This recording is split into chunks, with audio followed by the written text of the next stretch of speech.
Okay, so Assalamu alaikum. Well, in this video, we'll take a look at the next topics of GIT pathology. So, we have been talking about acute gastritis, chronic gastritis, H. pylori infection, peptic ulcer disease, और हम ये कहते हैं कि सब conditions at the end proceed करके जाते हैं towards gastric adenoma and gastric adenocarcinoma, right? तो अब उनको स्टडी कर लेते हैं ये डिजीज़ किस तरह होती हैं और कैसे प्रोसीड करती हैं. सो जो बिनाइन ट्यूमर होता है गैस्ट्रम का या स्टमक का, that will be called as an adenoma, right. और जो एक मेलिग्नेंट ट्यूमर होता है will be called as gastric adenocarcinoma. अभी हम कार्सिनोमा को नहीं देखेंगे, अभी हम थोड़ी बिनाइन कंडीशंस को देखते हैं. तो इसी तरह की बिनाइन ग्रोथ्स जो हो जाती हैं स्टमक में as a result of an injury, as a result of an hyperplasia, as a result of chronic infection, उसको हम फिर बोलते हैं that these are the gastric polyps because they are small growths जो कि हमें स्टमक में नज़र आती हैं. They are projecting above the surrounding mucosa और हमें नॉर्मली एंडोस्कोपिस पर ये हम इनको आइडेंटिफाई करते हैं, राइट. अब इनकी फर्दर टाइप्स होती हैं that they can B hyperplastic, they can B inflammatory, they can B ectopic. Ectopic हम तब कहते हैं जब किसी एक ऑर्गन में किसी दूसरे ऑर्गन का टिश्यू प्रेजेंट हो. फॉर एग्जांपल इंटेस्टाइनल मेटाप्लेजिया का हमने जिक्र किया था पिछली स्लाइड्स में कि किस तरह से एक्यूट या क्रोनिक गैस्ट्राइटिस में इंटेस्टाइनल मेटाप्लेजिया भी हो सकता है. इंटेस्टाइन का हमें एपिथेलियम अपने स्टमक में नज़र आ सकता है. और इसके अलावा इनमें से कुछ पॉलिप्स नियोप्लास्टिक भी हो सकते हैं that they have the potential to become malignant, right, और to become a cancerous region, right. अच्छा, लेकिन यहाँ पर हम जस्ट हाइपरप्लास्टिक और इन्फ्लेमेटरी को डिस्कस करेंगे, फंडिक ग्लैंड पॉलिप्स को डिस्कस करेंगे और एडिनोमास को डिस्कस करेंगे बस.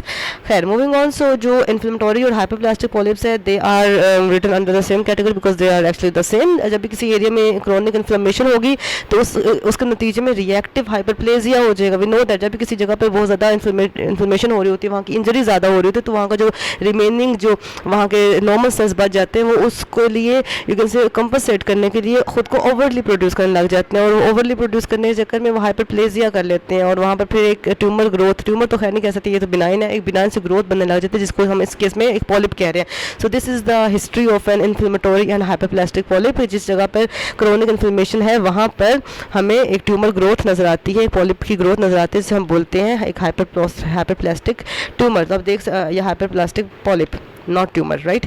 तो एच पाइलोरी की गैस्ट्राइटिस में भी हमें नज़र आता है कि ट्यूमर्स बन जाते हैं और अगर हम एच पाइलोरी को कम करा सकें by giving the patient with antibiotics, right, तो उस केस में अगर आपने एच पाइलोरी को कम करा दे तो अब इन्फेक्शन तो है नहीं, अब इन्फ्लेमेशन तो है नहीं, तो वहाँ पर फिर हाइपरप्लास्टिक ग्रोथ भी नहीं होगी, तो जो पॉलिप्स होंगे वो रिग्रेस कर जाएंगे. यहाँ बता रहे हैं फिर कहते हैं कि पॉलिप्स के अंदर क्या ये पोटेंशियल होता है that they can go up to become an adenocarcinoma. तो यस होता है, अगर पॉलिप्स का साइज़ बड़ा होगा, जितने बड़े साइज़ के पॉलिप्स होंगे उतना ज़्यादा उसमें पोटेंशियल होगा that they can become carcinogenic, right.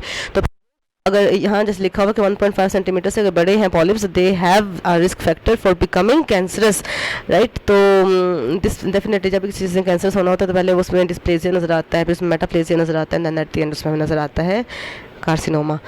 खैर, तो ये भी सेम चीज़ है, it is just one and the same thing कि these are ovoid in shape, this polyps are ovoid in shape, they are mostly 1 centimetre in diameter, बहुत छोटे होते हैं और डिस्प्लेजिया के चांसेस उन्हीं में ज़्यादा होते हैं जिनका साइज़ लार्जर देन 1.5 सेंटीमीटर्स होता है. Otherwise they are normally benign और हार्मलेस ग्रोथ. अच्छा, नेक्स्ट टाइप के जो हमारे पास वो तो थे inflammatory and hyperplastic polyps. Next type of polyps are the fundic gland polyps. उसमें हमारा स्टमक एपिथेलियम इन्वॉल्व था, किस केस में हमारे ग्लैंडुलर स्ट्रक्चर्स इन्वॉल्व. तो हम देखते हैं कि काफ़ी पेशेंट्स को जिनमें पेप्टिक अल्सर डिजीज़ होती है हम उनको प्रोटोन पंप इनहिबिटर्स दे देते हैं जिसकी वजह से उनमें एसिड की प्रोडक्शन कम हो जाती है. तो इसकी वजह से एक पॉजिटिव फीडबैक मैकेनिज्म चलता है जो ये कहता है कि सिंस एसिड हमारी बॉडी में कम है या एसिड हमारे स्टमक में कम है तो हमें उसके रिस्पॉन्स में ज़्यादा गैस्ट्रिन प्रोड्यूस करवाना चाहिए डेफिनेटली. तो गैस्ट्रिन प्रोड्यूस करवाने के चक्कर में हाइपरप्लेजिया हो जाता है हमारे जी सेल्स का, राइट, जो कि हमारे एंडोक्राइन गैस्ट्रिन प्रोड्यूसिंग सेल्स हैं एंट्रम में, राइट. तो जिसकी वजह से जब वहाँ का हाइपरप्लेजिया हो जाता है तो वहाँ पर बन जाते हैं ट्यूमर्स, उनको हम बोलते हैं फंडिक ग्लैंड पॉलिप्स, राइट. और इसके अलावा हम ये देखते हैं कि कुछ फैमिलीज़ में रन भी करते हैं, हम बोलते हैं फेमिलियल एडिनोमेटस पॉलिपोसिस. और इसके अलावा प्रोटोन पंप इनहिबिटर्स की वजह से जी सेल हाइपरप्लेजिया भी इसकी एक कॉज है और ये एसिम्प्टोमेटिक भी होते हैं बट इन सम पेशेंट्स देखें nausea, vomiting and epigastric pain. और नॉर्मली जितने भी स्टमक की कंडीशंस होते हैं उनमें हमें पेशेंट यही 3 आकर बता रहा होता है. अच्छा, तो बस ये इंपॉर्टेंट बातें कि ये इस तरह से जो गैस्ट्रिक ग्लैंड्स, जो फंडिक ग्लैंड्स हैं स्टमक के, उनका एक ट्यूमर है and they can be familial और they can be as a result of hyperplasia of the glandular cells, right. The third category is gastric adenoma. अच्छा, adenoma definitely is the benign tumour. और जितने भी अगर जहाँ पर भी एक क्रोनिक इन्फ्लेमेशन है, जहाँ पर भी एक क्रोनिक इन्फ्लेमेटरी डिजीज़ है, तो उसमें यही होगा एट द एंड कि हमारे पास एडेनोकार्सिनोमा बनेगा and then it can progress towards gastric adenoma बनेगा first and then that can progress towards adenocarcinoma. तो 10% of all the gastric polyps have the potential to go towards an gastric adenoma. तो mostly 50 to 60 years of age के patient हमें नज़र आता है। तो जब जहाँ पर क्रोनिक इन्फ्लेमेशन हुई हुई है, क्रोनिक गैस्ट्राइटिस हुआ हुआ है, वहाँ पे एट्रोफी भी हो रही है और इंटेस्टाइनल मेटाप्लेजिया भी हो, तो all these factors are favouring the production of gastric adenoma. And then जितना बड़ा एडेनोमा होगा, फॉर एग्जाम्पल अगर 2 सेंटीमीटर से बड़ा है, then they can even go towards becoming a carcinoma, right. और कहा जाता है कि almost 30% of gastric carcinomas do become adenocarcinomas, right? Adenomas become adenocarcinomas.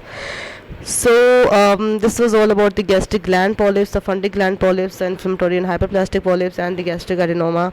तो adenoma तो डेफिनेटली तभी होगा जब कोई वो म्यूटाजेनिक चेंज आएगा, जब कोई म्यूटेशन होगी हमारे नॉर्मल सेल्स में, और वो हो जाती है जब भी कहीं पे क्रोनिक गैस्ट्राइटिस है, क्रोनिक इन्फ्लेमेशन, क्योंकि इन्फ्लेमेशन नतीजे में हमारे जो नॉर्मल सेल्स होते हैं बहुत तेज़ी से रेप्लिकेट कर रहे होते हैं। जब तेज़ी से रेप्लिकेट कर रहे होते हैं तो उनमें एक पोटेंशियल आ जाता है that they can undergo mutation, तो that becomes the leading factor of this gastric adenoma as well. So that was all about the gastric polyps. और इसमें जो हमें एक मॉर्फोलॉजी नज़र आती है, नज़र आती है that they can be classified as low grade और हाई ग्रेड, और वो इस बात पर डिपेंड करेगा कि उनकी इन्लार्जमेंट कितनी है, एलोंगेशन कितनी है, हाइपरक्रोमेजिया या उसमें न्यूक्लियक मटेरियल कितना है, एपिथेलियल के न्यूक्लियाई कैसे हैं, और सीरोसेट स्ट्रैटिफिकेशन वगैरह वगैरह वगैरह वगैरह वगैरह। तो this is not as much important, ये बस बिग ड्रॉपिंग्स की एक इमेज थी, but I added it up. So that was all about the gastric polyps and the associated topics. Allah Hafiz, take care.